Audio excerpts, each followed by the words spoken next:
They support anti-DEA policy, anti-black policy, anti-immigrant policy.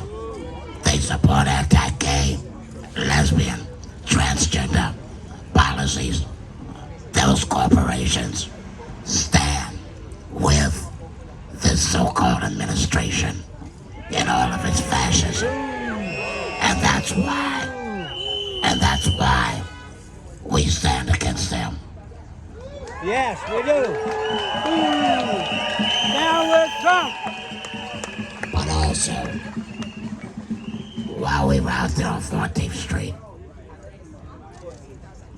the occupying law enforcement started attacking people and rounding them up and arresting them.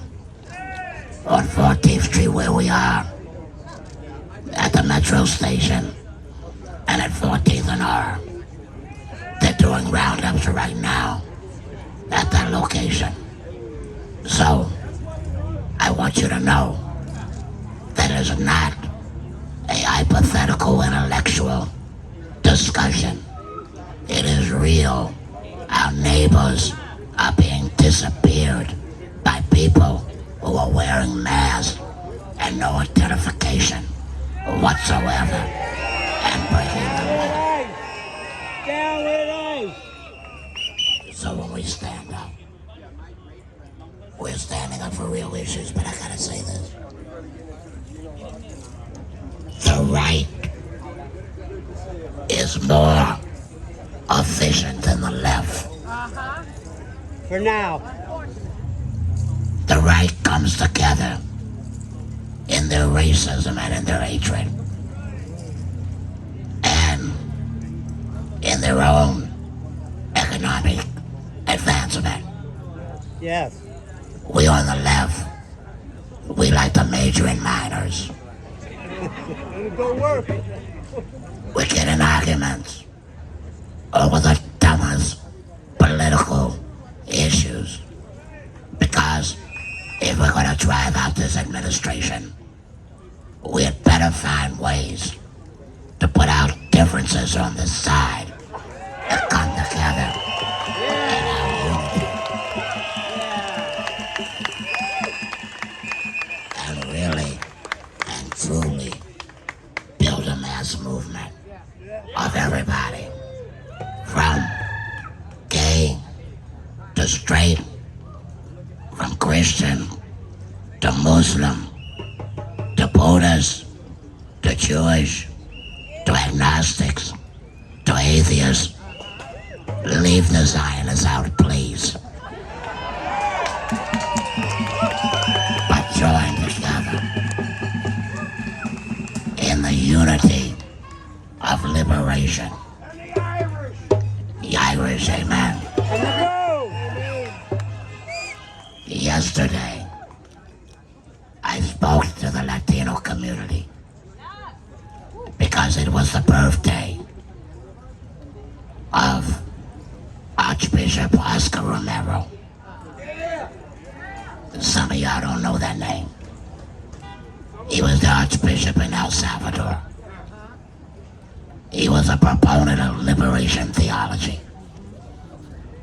The people started listening to him in the midst of a repressive regime. And he demanded that the military put down their arms. And the next day, he was assassinated while doing mass. Sisters and brothers, they may threaten us in the same way. But in the spirit of Oscar Romero, we stand. In the spirit of Oscar Romero, we shall not die. In the spirit of Oscar Romero, we'll continue to speak like me who can't speak. Speak out, shout it out, stand up, organize, reach out to neighbors, friends, and workers, and allow them that the issue is now. The time is now. The moment is now. Then we drive racism and hatred and fascism from our community. Thank you, Reverend Hagler. I'm going to say one announcement, and then I'm going to get off this mic. Thank you to everyone that's supporting D.C. in its fight for statehood and against this occupation. I just want one announcement, actually two.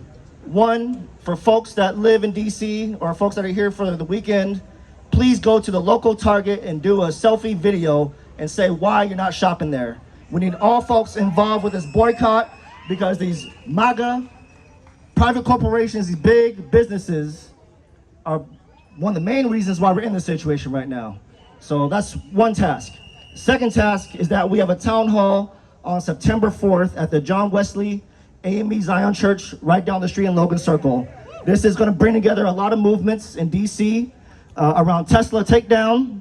I see some signs back there.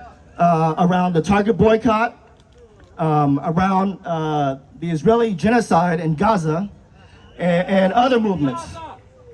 Obviously DC statehood as well. So with that being said, thank you for letting us speak, and give another round of applause for our Reverend Graylan Hagler.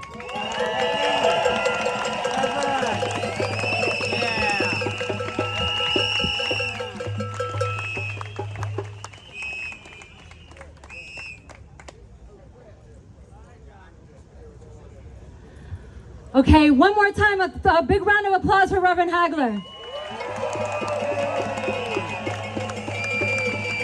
Okay, we're gonna bring up our last speaker.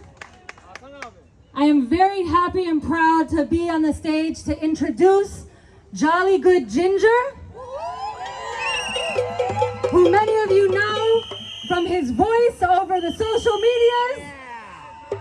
Very happy to be on the stage with him. Jolly Good Ginger.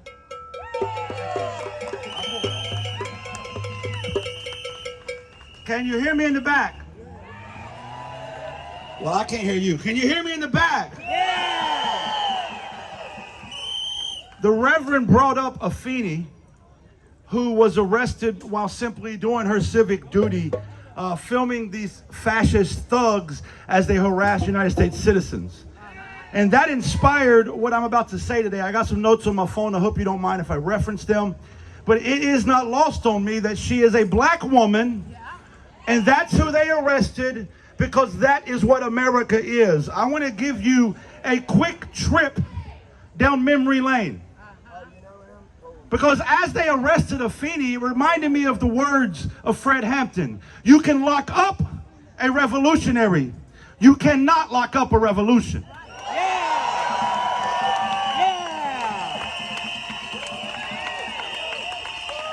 It reminded me of the words of the Reverend Dr. Martin Luther King Jr. The ultimate measure of a man is not where he stands in moments of comfort and convenience, but where he stands at times of challenge and controversy. America, this is our moment. America, this is our challenge. This is our controversy. I'm going to ask you a simple fucking question. Where do you stand? With America. Where you stand tells me everything I need to know about you. I look out here today, I see a lot of people who could have stayed at home, but you stand here.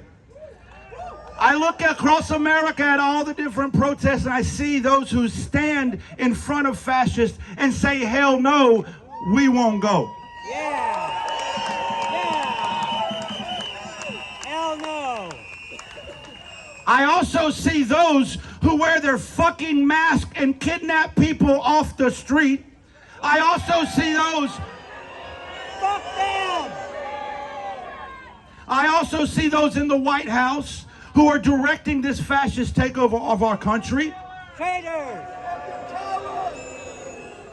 And where they stand tells me everything I need to know.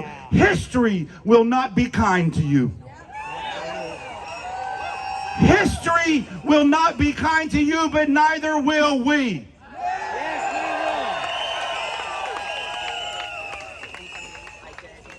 It reminds me of the words of Angela Davis. I am no longer accepting the things I cannot change. I am changing the things I cannot accept.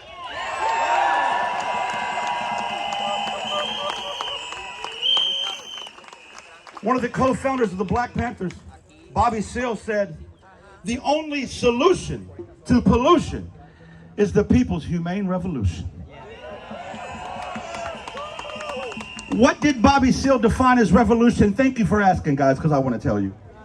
Revolution is about the need to re-evolve political, economic, and social justice and power back into the hands of the people, preferably through legislation and policies that make human sense. That's what revolution is about. Revolution is not about shootouts. Now, I want to say two quick things. Everybody I just quoted was a leader of the Black Liberation Movement. If you look like me in this crowd, let me be a little bit more clear. If you're fucking white, I need you to really absorb what I just said. Everybody I just read a quote from is a leader of the Black Liberation Movement. I want you to notice how everything they said is still fucking relevant today. I want you to know that how every word I read still resonated with your soul. It still resonated with your spirit. Well, what I'm about to say is going to hurt some feelings, and I'm okay with that. But I need every American to understand that the black communities had it right the whole fucking time.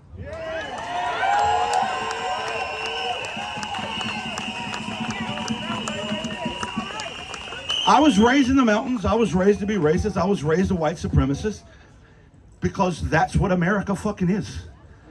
I joined the army when I was 18. I went off to Iraq and Afghanistan. Those are both occupations. I denounced them.